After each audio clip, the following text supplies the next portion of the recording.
75 वर्षाचं स्वातंत्र्य आता संपलेलं आहे आणि आता देशातली लोकशाही संपवून आम्ही बेबंदशाहीला सुरुवात केलेली आहे।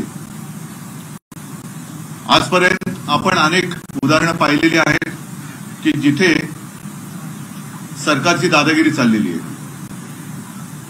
अगदी न्याय यंत्रणा सुद्धा आपल्या दबावाखाली कशी येईल याच्याबद्दल गेले काही दिवस केंद्रीय कायदा मंत्री बोलतायत, राज्यसभेचे अध्यक्ष बोलतायत, त्यांना न्यायमूर्ती नेमण्याचे सुद्धा आता अधिकार पाहिजे।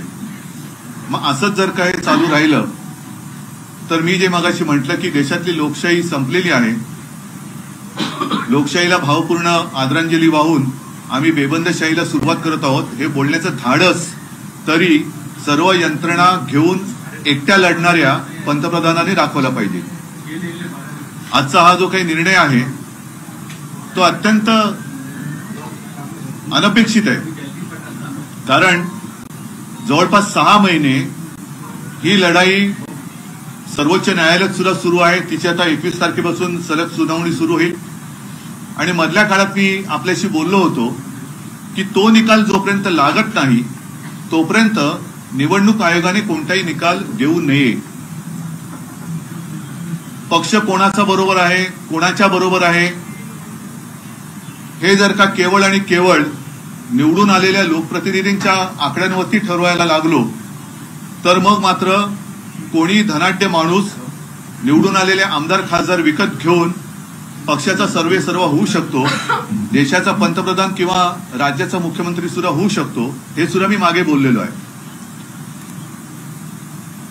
निवडणूक आयोगाबद्दल एवढंच मी म्हणेन की जी एक केस प्रशांत भूषण यांची एक केस सुरू आहे, नेमकी आता माझ्या लक्षात नाहीये, पण त्यांनी निवडणूक आयुक्ताबद्दलच शंका व्यक्त केलेली आहे की 24 तासात ही फाईल हल्ली कशी आणि यांची नेमणूक झाली कशी। मला आता असं वाटायला लागलेलं आहे की जसं न्यायाधीश नेमण्याची एक प्रक्रिया असते तशीच प्रक्रिया आता निवडणूक आयुक्त नेमण्यासाठी सुद्धा विरोधी पक्षांना सोबत घेऊन सुरुवात करण्याची आता गरज लागलेली आहे। चोराला राजमान्यता देणं हे काही जणांना घोषणावं वाटत असेल, पण शेवटी चोर हा चोरच असतो। आज जी दयनीय अवस्था आमच्यातल्या गद्दारांची झालेली आहे, मिंदे गटाची आणि त्यांना मांडीवर घेतलेल्या जगातल्या सगळ्यात मोठ्या पक्षाची जी एक दयनीय अवस्था झालेली आहे, त्यांना स्वतः लढण्याची हिंमत नाहीये। मी अनेकदा त्यांना आव्हान दिलेलं आहे की हिंमत असेल तर निवडणुका घ्या, अगदी लोकसभा पासून महापालिका तुम्ही एकत्र घ्या। ती निवडणूक घेण्याची काय त्यांची हिंमत झाली नाही।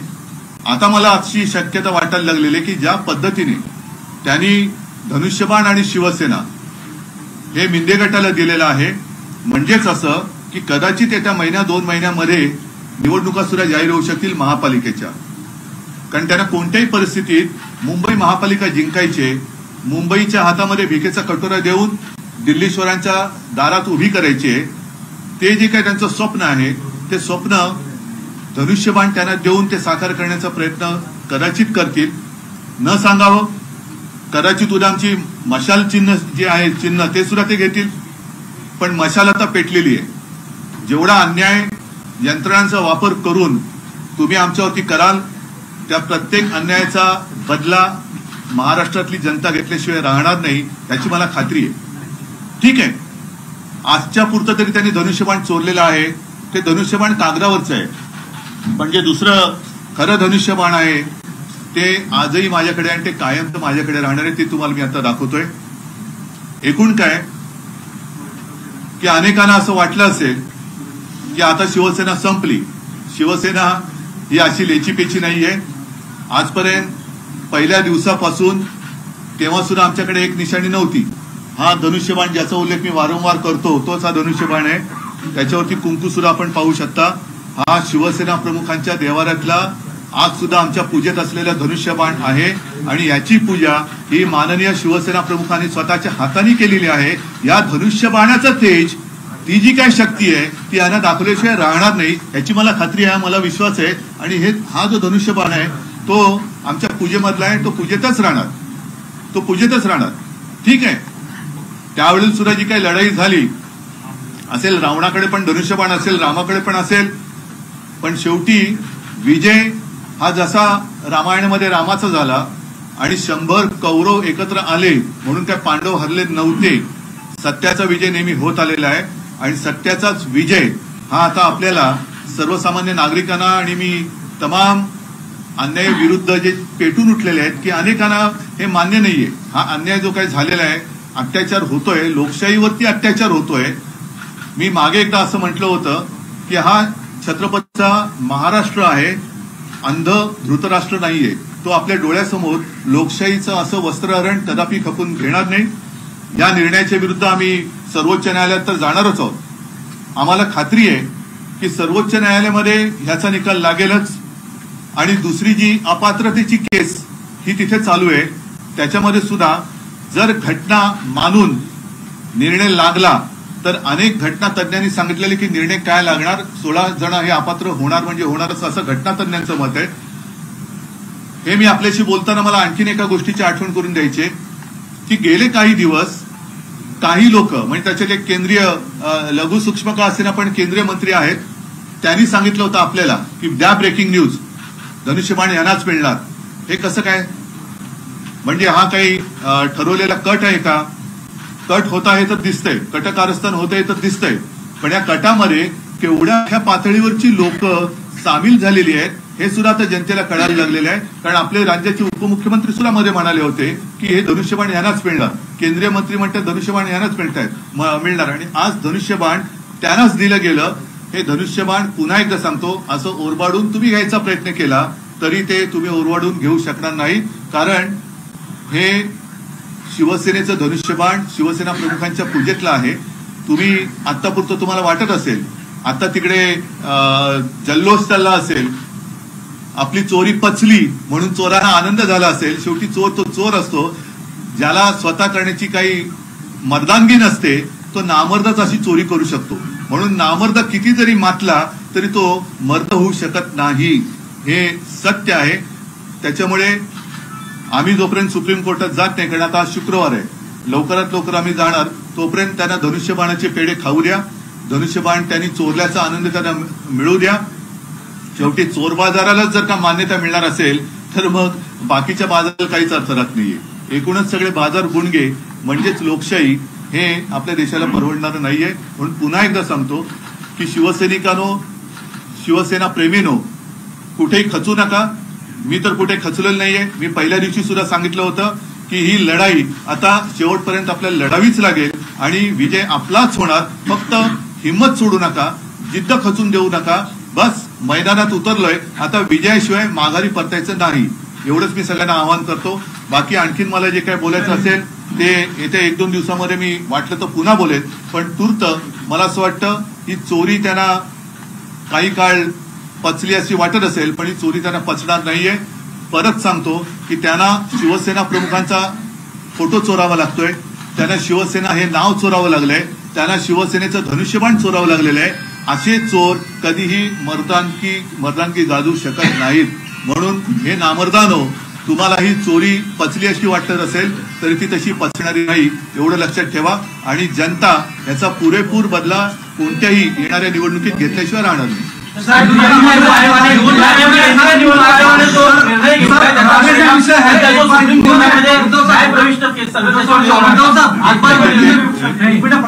जो निर्णय घेतलेला आहे केंद्रीय निवडणूक आयोगाने, त्याचा परिणाम प्रविष्ट सध्या न्यायालयात चालू आहे प्रकरण, त्यावरती होणार मला नाही वाटत. कारण ज्या वेळेला हा विषय आला होता तेव्हा आमच्या वकिलांनी सांगितलं होतं न्यायमूर्तीला की ह्याचा निकाल लागत नाही तोपर्यंत निवडणूक आयोगाकडे ही केस देऊ नका. कारण ज्या पद्धतीने निवडणूक आयोगाचे वकील हे तिकडे कोर्टामध्ये फड पडतंय कधी आणि आम्ही झेलतोय कधी अशा एका भावनेने उभे होते, तेव्हाच आमच्या डोक्यात आलं होतं की हे गडबड करणार. आणि त्याप्रमाणे त्यांनी अंधेरीच्या पोटनिवडणुकीच्या आधी ही गडबड केलीच. परंतु शेवटी न्याय संस्था ही स्वतंत्र आहे आणि आमचा न्यायमूर्तींवरती, सर्वोच्च न्यायालयावरती नितांत विश्वास आहे. संपूर्ण आता आज त्यांनी निकाल म्हणजे आज त्यांनी सांगितले की 21 तारखेपासून सुनावणी सुरू होईल. आज जे न्यायमूर्ती बसले त्यांच्यासमोर ही केस चालणार आहे. प्रत्येक कंगोरा तपासून घेऊन लोकशाहीसाठी म्हणून, लोकशाही जिवंत ठेवण्यासाठी म्हणून या केसकडे केवळ देशाचंच नाही तर जगाचं लक्ष आहे. कारण या देशामध्ये शेवटी काय चाललंय हे परदेशातनं सुद्धा बघतायत. जर का माध्यमांच्या कार्यालयावरती धाडी टाकल्या जात असतील आणि पक्ष असे संपवले जात असतील तर या देशामध्ये यावं की नाही हे परकीय गुंतवणूकदार सुद्धा आता बघत असतील आणि परदेशात राहणारे भारतीयांची सुद्धा याच्यावरती भवितव्य ठरणार आहे. आयोगाकडे सर्वाधिक जास्त प्रतिज्ञापत्र दाखल केलं होतं. आता हा महत्वाचा मुद्दा तुम्ही लावला असं आता हा अत्यंत महत्वाचा मुद्दा आहे. हा मुद्दा माझ्याकडनं सुटला होता, तुम्हाला मी खास आभार मानतो. कारण हे गेले काही दिवस यांनी जे काही निवडणूक आयुक्तांनी थोतांड केलं ते थोतांड एवढं भयानक आहे की आमच्याकडे त्यांच्याकडनं लेखी मागणी काय आहे, तुम्ही आम्हाला तुमच्या सदस्यांची पदाधिकाऱ्यांची शपथपत्र द्या. ती शपथपत्र आम्ही दिलेली आहेत. तुम्ही तुमच्या सदस्यांची सुद्धा अर्ज द्या. ते अर्ज आम्ही लाखांमध्ये दिलेले आहे. मग हा खटाटोप कशाला सांगितलं आम्हाला? जर तुम्ही मागितलं होतं ते आम्ही दिलं, त्यांनी जे मागितलं ते त्या फॉर्मॅटमध्ये आम्ही दिलं. मग हेच जर शेण खायचं होतं तर ते आधीच खायचं होतं ना शेण. आज निवडणूक आयुक्तांनी जे काही शेण खाल्लेलं आहे ते त्यांना शेणच खायचं होतं, तर आम्हाला हा खटाटोप करायला का लावला? साहेब उपस्थित होतो तो राजकीय प्रश्न. मुळात आता तुमचे जी निकालानंतर मुख्यमंत्री एकनाथ शिंदेची प्रतिक्रिया आहे की बाळासाहेबांचे विचार माझेच होते, आमचेच होते, मूळ शिवसेना आम्हाला मिळाली. दुसरीकडे भाजपचे नेते स्पष्ट म्हणतात की तुम्ही हिंदुत्वाचा त्याग केला, काँग्रेसची नाही. हिंदुत्वाचा त्याग केला म्हणजे काय केलं? नाही हिंदुत्वाचा त्याग केला म्हणजे काय केलं असं त्यांना म्हणायचंय. मी काँग्रेस बरोबर जर का भारतीय जनता पक्षाने माझ्या पाठीत वार केल्यानंतर, शिवसेनेच्या पाठीत वार केल्यानंतर आम्हाला काँग्रेस राष्ट्रवादीबरोबर जायला लागलं म्हणून आम्ही जर का हिंदुत्वाचा त्याग केला असेल तर मोहन भागवत मशिदीत गेले ते हिंदुत्व त्यांनी सोडलं नाही का? काल परवाकडे नरेंद्र मोदी येऊन चपाती लाटून गेले ते त्यांनी हिंदुत्व सोडलं नाही का? म्हणजे त्यांनी काही केलं तरी त्यांनी ते हिंदुत्व, म्हणजे उद्या त्यांनी नमाज पडला तरी आम्ही त्यांना हिंदू मानायचं.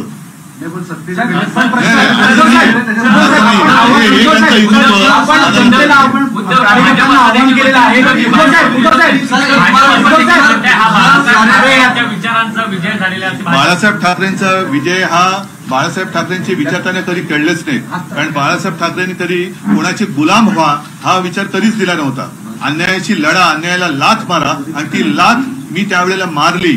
त्याच्यामुळे आज सुद्धा आम्ही पोटनिवडणूक जिंकलोच ना. का नाही त्यावेळेला निवडणूक लढलात तुम्ही? बाळासाहेबांचे विचार हे पहिले समजून घ्यायला पाहिजेत. दुसऱ्याचा नेता चोरायचा, दुसऱ्याचे विचार चोरल्यासारखं दाखवायचं, दुसऱ्याचं चिन्ह चोरायचं आणि जिंकलं की नाही, जिंकू शकत नाही ते तसे. पण त्यांची दयनीय अवस्था मी परत सांगतो की एवढी झाली की त्यांना महाराष्ट्रामध्ये शिवसेना, बाळासाहेब ह्याशिवाय भाजपा निवडणुकीत पुढे जाऊ शकत नाही हे त्यांना कळून चुकले. महाराष्ट्रामध्ये मोदी नाव चालत नाही हे त्यांना कळलेलं आहे. म्हणून त्यांना आता शिवसेना प्रमुखांचा तो एक जमाना होता की त्यावेळेला सभेमध्ये मोदींचे मुखोटे घालून माणसं यायचे. आता ते सुद्धा बाळासाहेबांचे मुखोटे घालून लोकांसमोर फिरवायला लागले. तर शेवटी मुखवटा हे कळतंय. मुखवटा घातला म्हणजे विचार नाही येत. उद्धव साहेब आवाहन केलं.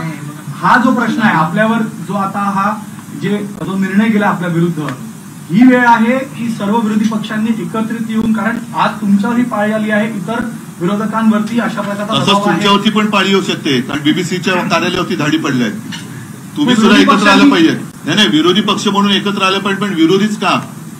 ज्यांना या देशात लोकशाही पाहिजे, आज टिकायला पाहिजे, देशात लोकशाही असायला पाहिजे हे ज्यांना वाटते त्या सगळ्यांनी एकत्र राहिलं पाहिजे, सगळ्या नागरिकांनी एकत्र राहिलं पाहिजे आणि सगळ्या प्रसार माध्यमांनी एकत्र राहायला पाहिजे. हे टिकलं पाहिजे. बघा लोकशाही आहे. सर एक बार हिंदी में सारी चीजें क्लियर कर दीजिए सर. राष्ट्रीय विषय है सारे विषय से. एक बार हिंदी में क्या बताऊं, पूछो मुझे. सारी चीजें चुनाव आयोग का फैसला आया है, देख रहे हैं उसे किस तरह से देख रहा है, क्योंकि पिछले 6 महीने से ये लड़ाई शुरू थी. आपने शपथ पत्र भी चुनाव आयोग को दी थी, लेकिन आज ये डिसीजन चुनाव आयोग का देखने को मिल रहा है. ये सरासर अन्याय है. मैंने जैसे कहा कि अब अपने देश में तानाशाही की शुरुआत हो गई है. ऐसा ऐलान अपने प्रधानमंत्री कर दे तो ज्यादा अच्छा रहेगा, क्योंकि अब प्रजातंत्र तो देश में रहा नहीं. और जिस तरीके से उन्होंने आज फैसला सुनाया है, इतने दिनों से हमारे पीछे वो पड़े थे और जिस फॉर्मेट में उन्होंने जो भी मांगा वो एफिडेविट था, फिर हमारे जितने सारे मेंबर्स हैं उनके भी सदस्य पत्र थे लाखों के. इसके बावजूद आज वो अगर कहते हैं कि सिर्फ विधायक और सांसदों के ऊपर पार्टी किसके पास है ये तय उन्होंने किया, तो ये अन्याय है. फिर इतने दिनों तक हमें क्यों ये सब एक्सरसाइज करवाया? पार्टी तो मेरे साथ है, आम जनता तो मेरे साथ है, और इसलिए मैंने कहा कि लगातार मैं चुनौती देते आया कि हिम्मत है तो सामने आ जाओ, मैदान में आ जाओ, चुनाव ले लो। चुनाव लेने की तो अब उनमें हिम्मत नहीं थी, लेकिन अब ऐसे लग रहा है, हालांकि आज अपने महाराष्ट्र में 2 उपचुनाव चल रहे हैं, म्हणजे साधारणतः आपण असं मानतो की आचारसंहिता असताना तिकडे कोणी काही करू नये, अगर वो कानून खुद निवडणूक आयोग ही तोड़ रहा है, जिस राज्य में आचार संहिता जारी है, उसी वक्त उन्होंने फैसला दिया है, तो अब ऐसे लगने लगा कि जिस जल्दबाजी में उन्होंने हमारा धनुष्यबाण और नाम उनको दे दिया है, तो शायद अब आने वाले 2-3 महीने में वो इलेक्शन भी ले लेंगे। सर आपने कहा था कि लाल किले से प्रधानमंत्री को ऐलान करना चाहिए। अगर देखो, हम तो कहते कि अब तो वो तो कहते कि पहले कांग्रेस ने भी सरकार गिराई थी, उन्होंने भी, अगर उन्होंने ऐसे किया था तो इसलिए तो अब तो लोगों ने चुन कर लाया ना वहां पर। अगर कांग्रेस ने उस वक्त इमरजेंसी लागू की थी तो आप भी इमरजेंसी लागू करना चाहते हैं, लेकिन उस वक्त इंदिरा जी में इतनी एक हिम्मत थी कि हाँ भाई इमरजेंसी देश पे डिक्लेयर कर रही हूँ, उन्होंने डिक्लेयर किया था। ये तो इनमें हिम्मत नहीं है। चुनाव आयोग निष्पक्ष नहीं है, ये फैसला सुना है, क्या आप इस फैसले को सर्वोच्च न्यायालय में चुनौती? बिल्कुल हम चुनौती देंगे। आपको अभी भी निष्पक्ष लग रहा है? बिल्कुल लग रहा है, और हमारा मानना है कि वो अभी आखिरी एक उम्मीद है। देश की जो कोर्ट है, देश का सर्वोच्च कोर्ट है, वो आखिरी उम्मीद रही है कि ये प्रजातंत्र देश में जिंदा रहे या मर जाए। इलेक्शन कमिश्नर की नियुक्ती को लेकर नए सिस्टम की जरूरत है। बाळासाहेब ठाकरेंच्या भाषणाचा एक व्हिडिओ ट्वीट केलाय। सर, इलेक्शन कमिश्नर की नियुक्ति को लेकर जिस तरह से न्यायाधीशों की नियुक्ति हुई, उस तरह का एक पैनल होना चाहिए। पैनल होना चाहिए, क्योंकि ये तो सरासर दिख रहा है कि उनका गुलाम है। ये इलेक्शन कमिश्नर है और उनके खिलाफ प्रशांत भूषण जी केस भी लड़ रहे हैं। उन्होंने सब वो मुद्दे दिए हैं कि कैसे 24 घंटों में उनकी फाइल हिली, कैसे क्या हुआ। तो जिस तरीके से अब वो न्याय व्यवस्था भी अपने अमल के नीचे लेना चाहते हैं। सर, भाजपा के लोग कह रहे हैं कि ये बाला साहब ठाकरे के विचारों की जीत है कि भाजपा के कौन से लोग? क्योंकि भाजपा के असली लोग जो है, भाजपा के असली लोग है दिखाई नहीं दे रहे, सब बाजारू लोग वहां है और वही ज्यादा भगते हैं। सर,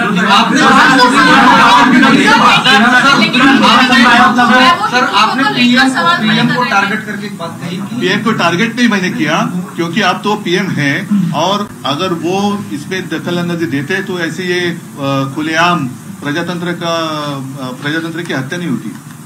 सही फैसले से क्या शिवसैनिकों का मनोबल गिरेगा? पार्टी नहीं, हताश हो जाएगी? बिल्कुल नहीं, शिवसेना तो और जोर से ऊपर आएगी। और अब मैं जो कह रहा हूँ लिख कर रखो, सिर्फ शिवसेना ही नहीं, आम जनता शिवसेना के साथ रहेगी। उद्धव साहेब, आपण सांगितलं की कदाचित महापालिका किंवा स्थानिक स्वराज्य संस्थेच्या निवडणुका सुद्धा इतर लागल्या जातील, अशा परिस्थितीमध्ये तुमच्याकडे धनुष्यबाण नाही, या पक्षातले निम्मे आमदार गेलेले आहेत, खासदार गेलेले आहेत, अशा परिस्थितीमध्ये पुढे निकाल काय लागतील असं वाटतं? पुढे एक तर आम्ही एक मिनिट, हीच परिस्थिती होती जेव्हा अंधेरीची पोटनिवडणूक झाली, तेव्हाही माझ्याकडे धनुष्यबाण नव्हतं, तेव्हा सुद्धा गद्दारी केलेलीच होती। तरी सुद्धा ज्या वेळेला सार्वत्रिक निवडणूक जेवढं मतदान झालं होतं त्याच्याहून जास्त मतदान पोटनिवडणुकीत झाले, मशाल चिन्हावरती झाले। आता तर मला असं वाटतं की जेवढ्या नीचपणाने हे खेळतायत, कदाचित उद्या आमची मशाल सुद्धा काढून घेतील। हे पाहता तुम्ही रेकॉर्ड करून ठेवा, कदाचित उद्या हे केंद्र सरकारचे गुलाम जे तिकडे आयुक्त बसलेले आहेत, हे उद्या आमची मशाल पण काढून घेतील, आणि त्याची आम्ही सगळ्यांनी तयारी ठेवली पाहिजे की मशालीची धग काय असते यानं दाखवायला लागेल। सर, सीएम आवास से लेकर जगह जगह पर सेलिब्रेशन हो रहा है। करने दो ना, एक दिन तो चोरों को जश्न मनाने दो। सिर्फ उनको इतना ध्यान में रखना चाहिए कि ये चोरी है, अपना खुद का बनाया हुआ कुछ नहीं है। वो बाला साहब को चुराना चाहते हैं, धनुष्यबाण को चुराना चाहते हैं, तो चोरी भी क्या मर्दानगी? अमित शाह महाराष्ट्राच्या दौऱ्यावर आहेत, त्याच दरम्यान हा निकाल येतोय सगळं। काय तुम्हाला वाटतं, म्हणजे अमित शाह आता काय सगळे जर का वरपासून खालपर्यंत मिळालेले असतील आणि सगळ्यांनी जर का हातात हात घालून, मला फक्त एवढंच म्हणायचंय की आपल्या देशातला जो एक लोकशाही म्हणून विषय आहे तो आपण आपल्या डोळ्यादेखत संपवताना गपचूपपणे पागणार आहोत का? हा मुद्दा केवळ महाराष्ट्रातल्या नव्हे तर देशातल्या जनतेने विचार केला पाहिजे। आणि त्यावेळेला जशी त्या वेळेला इंदिरा गांधींना देशाने नाही म्हटलं तरी शिक्षा दिली होती, इंदिरा गांधींचा पराभव केला होता, त्यांना पर्याय कोण हा विचार न करता त्यांना हरवलं होतं। तसाच विचार करण्याची आता वेळ आलेली आहे की पर्याय कोणी असेल, पण हे जुलमी अत्याचारी नको, हा विचार आता देशातल्या प्रत्येकाने केला पाहिजे. सर आपने मराठी में कहा बाला साहब धनुष्पाड़ का निशान दिखा आपने, बाला साहब उसकी पूजा करते थे, आज भी हम भी करते. हाँ सर, उसी को थोड़ा सा हिंदी में आप एक्सप्लेन कर दीजिए. एक से दूसरी, जो एक केंद्रीय मंत्री ने कहा था कि धनुष्पाड़ इनको दे दो, उसको लेकर आपने आरोप लगाया. इन दोनों ही सवालों का हिंदी में जवाब. अभी आपने जो सवाल पूछे उसमें उत्तर आ ही गए ना. धनुष्यबाण तो मैंने पहले दिखाया आपको, वो वही धनुष्यबाण है जिसकी पूजा आज भी होती है और जिसकी पूजा बाला साहब अपने हाथों से करते थे. तो इन्होंने भले कागज पे धनुष्यबाण चुराया होगा, लेकिन असली धनुष्यबाण मेरे पास है. और उस धनुष्यबाण की ताकत जिसकी पूजा बाला साहब ने की है, वो जो उसमें शक्ति है, वो शक्ति की ताकत इनको दिखेगी. सर्वोच्च न्यायालय महाराष्ट्र में क्यों नहीं चलता? आपने कहा कि मोदी का चेहरा महाराष्ट्र में नहीं चलता. वो पता चला उनको, पता चला मोदी का चेहरा महाराष्ट्र में नहीं था, इसलिए अब बाला साहब तो अब नकाब पहन के वो सारे भाजपाई मैदान में उतरना चाहते हैं. बाला साहब नाम ही चल रहा है, धनुष्यबाण चलता है, शिवसेना चलता है, भाजपा की जादू नहीं चल रही है. जो पिछले चुनाव हो गए 5, उनमें से कितना भाजप सिर्फ एक जीत गई पदवीधर मध्ये, आणि तो सुद्धा उमेदवार आमचा चोरलेला. म्हणजे उमेदवार भी उनको चोरी करना पड़ता है. सर्वोच्च न्यायालयामध्ये देखील उद्धव साहेब एक मोठं आव्हान असणार आहे, कारण आजही 7 जजेसच्या कॉन्स्टिट्यूशन बेंचकडे हे प्रकरण वर्ग करण्यासाठी एक रिमार्क पास केले गेलेला आहे की 21 फेब्रुवारीला आपण विचार करू. तोपर्यंत आमच्याकडे तो आव्हान, त्याला तुम्ही कसं? आव्हान काय, जो असं आहे शेवटी, जर 5 न्यायमूर्ती त्यांच्या यांनी न्याय देऊ शकत असतील तर आम्हाला काही अडचण नाहीये. त्यांनी आमचं म्हणणं एवढंच आहे की जसं आता निवडणूक आयोगाने एक खेळ केला की त्यांनी प्रतिज्ञापत्र आमच्याकडनं घेतली, त्यांनी सदस्यपत्र आमच्याकडनं घेतली आणि वरकरणी सगळं आम्ही खूप खोलात जातो असं दाखवून, मी मगाशी म्हटलं ते परत सांगतो की शेण खायचं ते खाल्लंच. त्याच्यामुळे आमचा विश्वास आता न्यायमूर्तींवरती आहे. ते अत्यंत निपक्षपातीपणाने आजपर्यंत सगळं तो कारभार चाललेला आहे आणि त्यांनी घटनाक्रम जो काय आहे, पहिलं काय घडलं, दुसरं काय घडलं, त्याच्याप्रमाणे घटनाक्रम लक्षात घेऊन ते विचार करतायत असं आम्हाला वाटतं. आणि तीच एक शेवटची आशा आहे, कारण ती जर का आशा आता संपली तर मग आपल्या देशामधल्या निवडणुकाच रद्द करून एक छत्री अंमल सुरू करायला काय हरकत नाही. निवडणुकांचं तरी लोकांना कशाला तुम्ही टांगेत उभं करता. राज्यपाल भगतसिंग कोश्यारी यांच्या विरोधात तुम्ही प्रचंड आंदोलन केलं, त्यांना हटवण्याची मागणी केली, त्यानंतर आज त्यांचा शेवटचा दिवस होता, जाता जाता अपशकून झाला असं वाटतं.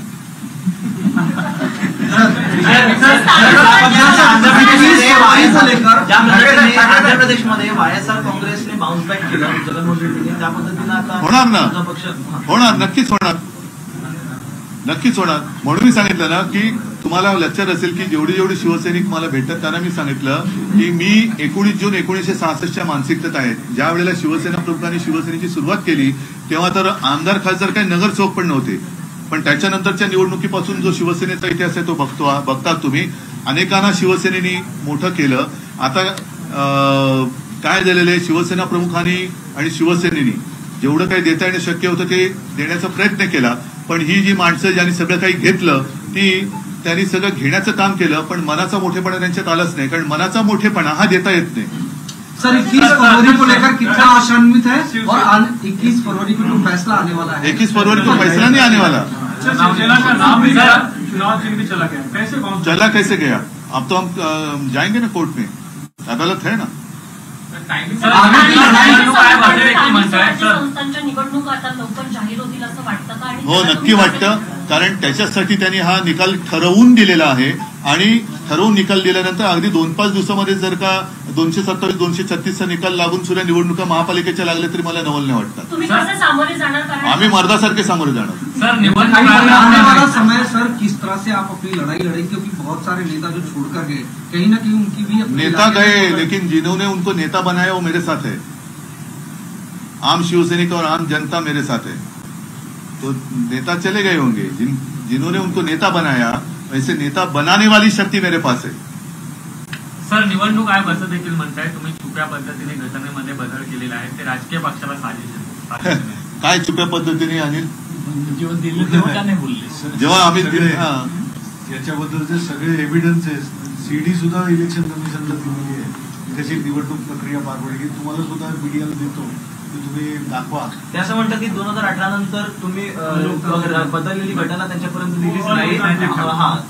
2018 पर्यंत प्रश्न तो नाहीये, प्रश्न एवढाच आहे की मध्ये तुम्ही जे आम्हाला सगळी मगजमारी करायला लावली ती करायला का लावली? सदस्य संख्या दाखवायला का लावली? प्रतिज्ञापत्र द्यायला का लावली? मग तुम्ही त्याच वेळेला हे जर का तुमचं ठरलेलं होतं तर ही मेहनत आम्हाला करायला का लावली? तुम्ही तेव्हाच हे उडवून टाकायला पाहिजे होतं पहिल्या दिवशी. मग तुम्ही आता कारण शोधलं, कारण आम्ही भारी पडलो त्यांना, सदस्य संख्येमध्ये भारी पडलो, प्रतिज्ञापत्रामध्ये भारी पडलोय, तर ते वजन त्यांना पेलवलं नाही म्हणून हे फालतू काहीतरी कारण त्यांनी सांगितले. सर 1999 चा दाखला देत आहेत की दिवंगत बाळासाहेब ठाकरे यांनी असा प्रयत्न केला होता, त्यावेळी रिजेक्शन झालेलं होतं. 2018ला पुनरावृत्ती करण्यात आली असं आयोगाचं म्हणणं आहे की अशा प्रकारच्या घटनेमध्ये बदल करण्याचा प्रयत्न केला होता. काय आयोगाचा दावा कितपत काय मला कळलं नाही. अशाच प्रकारे पक्षप्रमुखाची संकल्पना बदलण्याचं काम 1999 साली करण्यात आलं होतं असं आयोगाने म्हटलेलं आहे. आणि 2018 सुद्धा तो पुन्हा एंट्री देण्याचा प्रयत्न. 1999ची घटना ते मान्य करतायत, ती बाळासाहेबांची घटना म्हणून ते करत आहेत. 1999 नंतर ज्या ज्या वेळेला 5-5 वर्षांनी पक्षांतर्गत निवडणुका झाल्या त्यावेळेला पक्षांमध्ये बऱ्याचदा तिथं एखादं पद निर्माण करायचं असेल किंवा काहींना उपनेते करायचे असतील, काहींना नेते करायचे असतील तर त्या अमेंडमेंट्स करायला लागतात. त्या अमेंडमेंट्स त्या घटनेमध्ये एम्बेड होतात आणि ते नवीन सुधारलेली अमेंडेड घटना ही इलेक्शन कमिशनला दर 5 वर्षांनी जाते. त्याच्याबरोबर सीडी जाते, सगळ्याचा रेकॉर्ड आमच्या जवळ आहे, एक्नॉलेजमेंट त्यांनी दिलेले आहेत. आणि त्याला जर आता हे बोलत असतील तर मग तुम्ही हे पक्षाचे एवढे प्रतिनिधी आहात, पक्षाचे एवढे पदाधिकारी आहेत, त्यांची एफिडेव्हिट द्या, त्यांचं सगळं तुमचं त्यांना पाहिजे त्या विहित नमुन्यांमध्ये द्या, हे वगैरे त्याच्यामध्ये पत्र आहेत त्यांचे. एक मिनिट ही आमची काय घरची रद्दी नव्हती नेऊन दिली त्यांना, आणि आता ते रद्दीमध्ये विकणार का आमची शपथपत्र आणि सदस्यांची आहे की तेवढंच निवडणूक आयोगाला कमाई होईल? कारण लाखाच्या संख्येमध्ये आम्ही दिलेली आहे, ती काय रद्दी नाही दिलेली. आपल्याकडे एकच आहे की शिवसेना भवन ही इमारत आपल्याकडे आहे, उद्या जर तिच्यावरती दावा केला तर असं काय प्रयत्न अशी भीती तुम्हाला वाटते? मशाल चिन्ह काढून त्या पद्धतीने पण चाललेला आहे. तो हलकटपणा बघितल्यानंतर धनुष्यबाण उद्या मशाल काढून घेतील, मशाल काढून घेतील आणि निवडणुका लावतील. ज्या समता पार्टीनं निवडणूक आयोगामध्ये मशाल चिन्हावरती दावा केलेला होता ती समता पार्टी मशाल चिन्हावरती पुन्हा दावा करण्यासाठी सुप्रीम कोर्टात जाणार त्याचा गट आहे. म्हणून मी तुम्हाला काय म्हटलं, काय वाटेल ते करतील ते, पण ती येईल त्या लोकशाहीच्या महाविकास नेताओं की बात हुई फैसले आने के बाद से कांग्रेस से बात की आपसे? पहिले आपसे बात करो. सर आम्ही येताना प्रतिक्रिया जाणून घेत होता. प्रचंड रोष आहे शिवसैनिकांना, तेच माझं म्हणणं आहे. तुम्ही सर्वसामान्य शिवसैनिकांशी संवाद साधण्यासाठी एखादी सभा किंवा एखादी बैठक घेऊ ना. आज पहिलं म्हणून मी तातडीने तुमच्या माध्यमातून मी माझ्या शिवसैनिकांशी बोलतोय, माझ्या भावना त्यांच्याबरोबर मी शेअर करतोय. आणि महाराष्ट्रातली जनता ही खूप जागरूक आहे, खूप संवेदनशील आहे आणि त्या जनतेला हे पटणारं नाहीये. शेवटी अन्यायाविरुद्ध लढणारा महाराष्ट्र आहे आणि अन्यायाविरुद्ध लढण्यामध्ये महाराष्ट्र नेहमी अग्रेसर राहिलेला आहे, तो याही वेळेला राहील.